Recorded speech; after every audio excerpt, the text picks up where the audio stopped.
عينيك المفتوحين حلم الناس المقهورين وصدق ورجولة. Assurément, inéluctablement, le 20 février, Georges Abdallah doit être libéré. Ce rapport de force que Georges Abdallah a engagé depuis plus de 40 ans, ce rapport de force que ses premiers soutiens, et il y en a ici, ont engagé depuis 2005, honneur à eux. Ce rapport de force que la campagne unitaire a engagé depuis 2015, et au fur et à mesure de ces années, est parvenu à mettre en acte sa raison d'être, à savoir toujours plus intensifier, toujours plus amplifier et toujours plus coordonner la mobilisation sur tout le territoire national et international.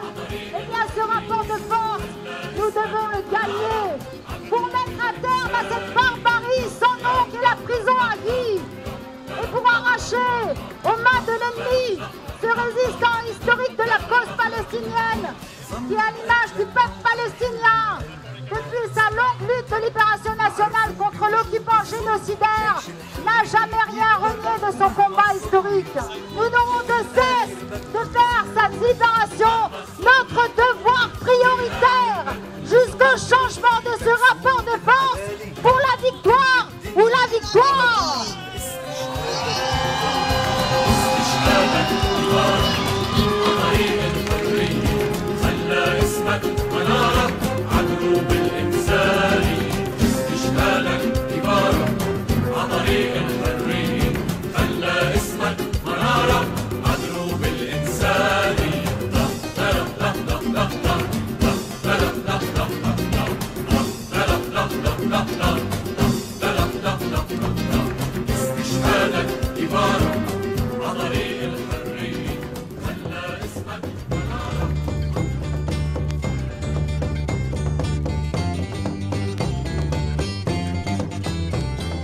Bien évidemment, c'est deux échelles différentes, mais on le voit en Palestine, par exemple, l'avant-garde qui prend les armes, c'est la jeunesse.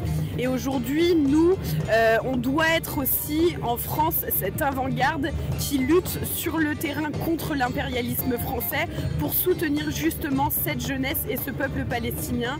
Par l'organisation des tournois pour la Palestine et pour Georges Abdallah qu'on a installé petit à petit ce comité populaire d'entraide et de solidarité. Tout simplement, on a un ennemi en commun, c'est le même État qui enferme Georges Abdallah, c'est le même État qui délaisse nos quartiers, qui les laisse complètement pourrir, mais que malgré tout ça, on arrive à s'organiser, à avancer tous ensemble, à se mobiliser pour améliorer nos quartiers et aussi d'autres questions comme la libération de notre camarade Georges Abdallah. Et moi aujourd'hui, je vais vous parler particulièrement de l'appel du 6, de ce qui s'est passé dans nos facs, dans l'université. À l'appel de la campagne, il y a 15 universités qui ont répondu présentes. On essaye de nous faire croire que les universités, ce sont des lieux neutres. C'est pas vrai, c'est complètement faux. Et on a prouvé une fois de plus que nos universités, elles sont politiques, que c'est un terrain de lutte. On doit briser les murs d'université, en sortir. Et le camp d'en face, il a essayé de nous faire taire. Mais ça montre qu'on est dans la bonne direction. Les gouvernements, ils ont peur, ils tremblent chaque jour un peu plus.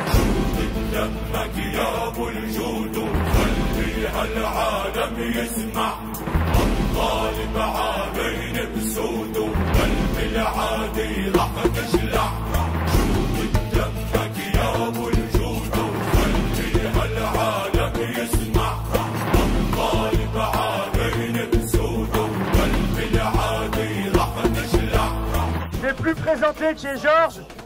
Je vais juste dire une chose, Georges, c'est un communiste révolutionnaire arabe et c'est son identité qu'on défend quand on défend Georges. Ici, c'est un combat pour la dignité et pour l'honneur et pour l'identité politique de Georges. Parce que Georges, c'est un résistant et il le restera jusqu'à sa dernière goutte de sang. Comment on aurait pu se contenter de simples actions judiciaires, de simples débats télévisés? Si on défend un résistant, on est obligé de donner un petit peu de notre personne. Et c'est ce qu'on a fait avec la campagne unitaire.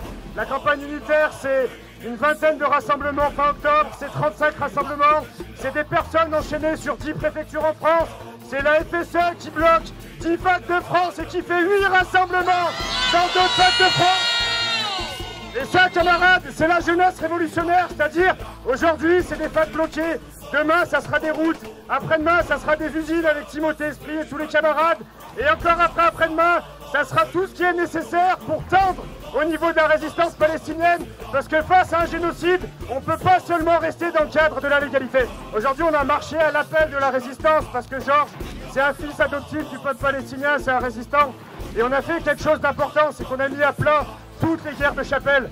Parce que nous, notre génération, on est dégoûtés de ces guerres de chapelle, de ces batailles d'ego. Et comme nos frères de la Fosse au Lion, moi je viens de Lyon, il y a un groupe extrêmement bien qui s'appelle la Fosse au Lion. Il a repris le nom des résistants de Naplouse, parce qu'à Naplouse, nos frères et sœurs, ils ont dit stop aux guerres de faction. Et ils se sont unis ensemble sur un principe qui est la libération de la Palestine, toute la Palestine. Maintenant, ce qu'on doit faire, on est tous ensemble, on doit créer des initiatives pour Georges et pour le futur lancer un grand mouvement de défense de la Palestine, parce qu'on ne va pas s'arrêter seulement ici. Demain, Georges, il est libéré, il va être libéré. Mais il nous reste encore des milliers de prisonniers et prisonnières palestiniennes dans les geôles sionistes. Il reste encore l'occupation en Palestine.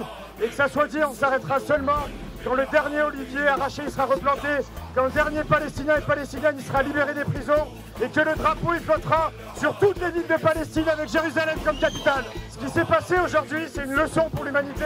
La Palestine, c'est une torche de résistance. Elle a lancé un énorme mouvement anti-impérialiste. Et donc face à ça, il va falloir se mobiliser pour Georges à tous les niveaux, légal, illégal, dans la rue, sur les facs, dans les usines. Il va falloir suivre le plan de campagne de la campagne unitaire, qui est la seule force qui a su rassembler, coordonner, développer et intensifier la lutte. Et aujourd'hui, on va promettre à Georges qu'on va faire tout ce qui est nécessaire pour la dignité, pour l'honneur et pour la victoire ou la victoire, camarades.